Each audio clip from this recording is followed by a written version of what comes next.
You know, a lot of people deal with CRUD in their lives. CRUD that's in their head, it's in their heart, it's in their lifestyle, it's in their finances, it's CRUD that's in their physical body, it's the way that they walk and the way that they talk and the things that just hold them down. CRUD in their life. And I know, because I spent many years with CRUD in my life, and there's still some areas that I'm working to get the CRUD out of my life.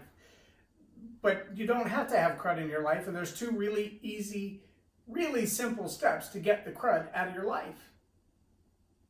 Welcome to Leading Leaders Podcast. 5-minute videos, 5 days a week.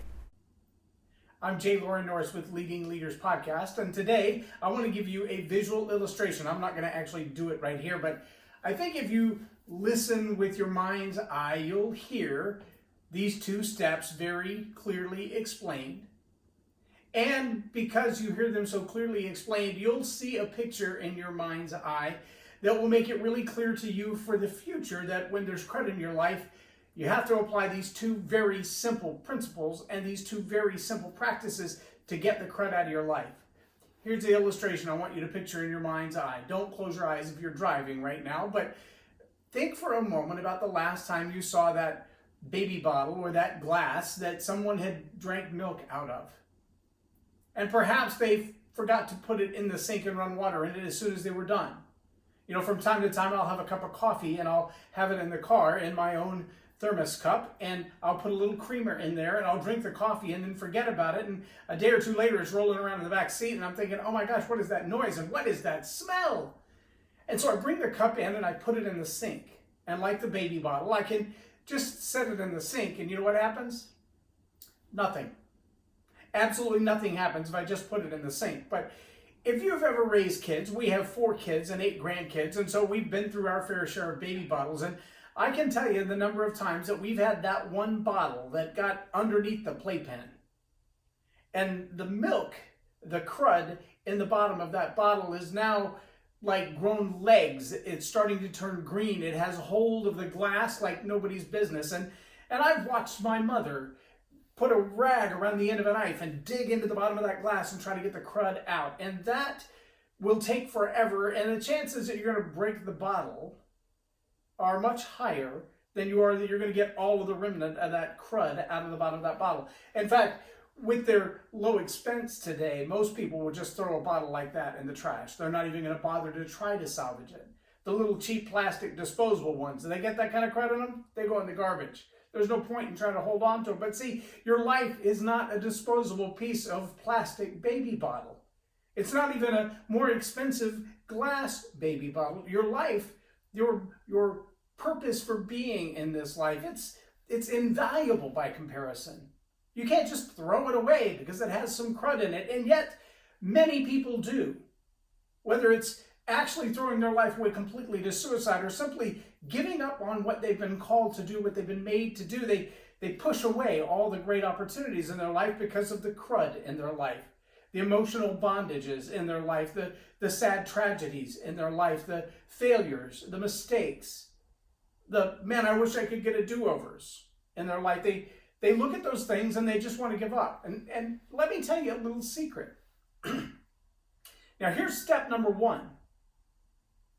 You've got to be willing to ask and answer the question, if I don't want that CRUD in my life, what do I want in its place?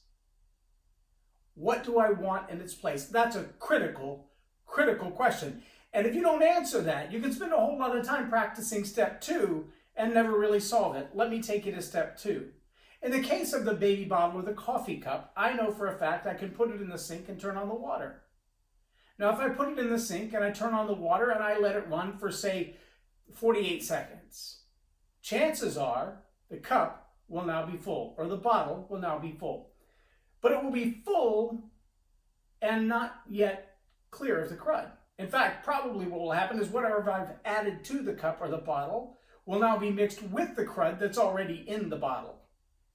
So the emotional baggage, the bondages, the failures, the mistakes of the past, the debt that's been chasing you around, the physical maladies that are haunting your life, those things aren't going to go away if you just fill to the top with whatever it is that you want to replace it with. Remember, I said the most important thing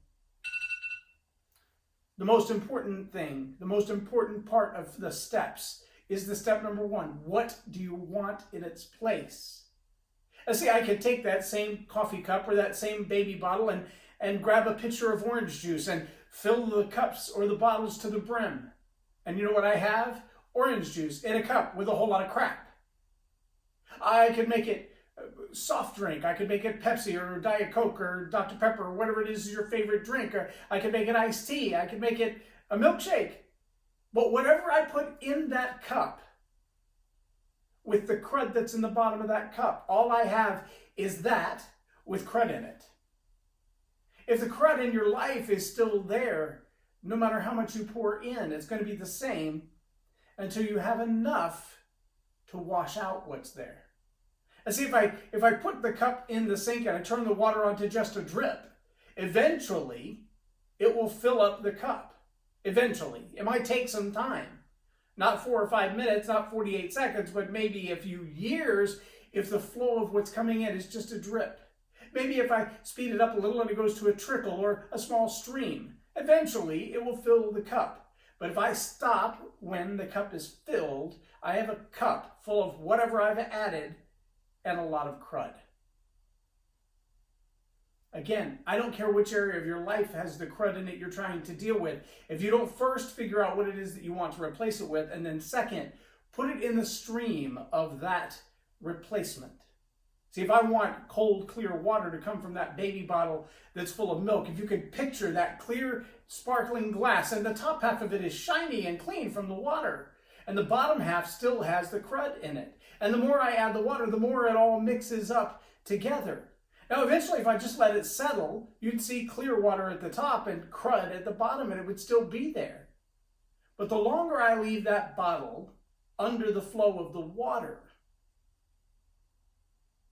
the more of the crud comes loose in the bottom. If I turn that water on full blast and the pressure of the water is hitting the crud in the bottom and stirring up the water constantly, yeah, there will be a season that there will be floaties. There'll be crud in the water. All the pure, clear water that's going in will mix with the crud that's in, but eventually it will begin to overflow out the top. And as it overflows out the top, there will be some crud that floats out. Some crud that floats out of the top of life. Now, let me tell you this. I've been 10 years in the coaching industry, but the very first person that I talked out of suicide had a loaded weapon in her hand, and I was 14. I've been paying attention to human relationships and studying them for a long, long time. And I can tell you, in the course of human relationships, my own included, there's this season in our life that we take in a lot of the cold, clear water, and we think that we're all good now, we're ready to help other people. And the truth is, some of the crud that's in the bottom hasn't quite washed loose yet. And some of it's still flowing to the top from time to time. And we have to be very careful as helpers, as people who want to help others. We have to be very careful that as the crud is coming out of our life, we don't deliver that to somebody else. The idea of getting good first, the idea of perfecting yourself in this process, to be a good leader, to be a good parent, to be a good friend, requires that we continue to let the inflow of what's cleaning us, what's purifying us, what's washing us, continue to do that until all the crud is gone, until whatever's overflowing out of the top is what everyone wants. Now again, in your life, that may be orange juice, that may be iced tea, it may be Dr. Pepper, it may be cold, cool water. But if the crud in your life is still mixing with it and flowing out, you're not going to be helping anybody until you continue to do that yourself. And I can tell you, if you get number one right, what is it that you want to be filled with? Maybe it's a certain type of an education. Maybe it's certain specialized knowledge. Maybe it's certain relationships or a certain amount of wealth. Whatever it is you want to be filled with so that you can give away from the abundance. You've got to be sure that you're in a place where you can get all of that necessary. You know, if the only amount of water I had was equal to the size of the cup and I pour it in, now I have the pure water that I received and a cup full of crud, and the two mixed together. Now I have cruddy water for sharing. Nobody wants that. I've got to have an overabundance of input.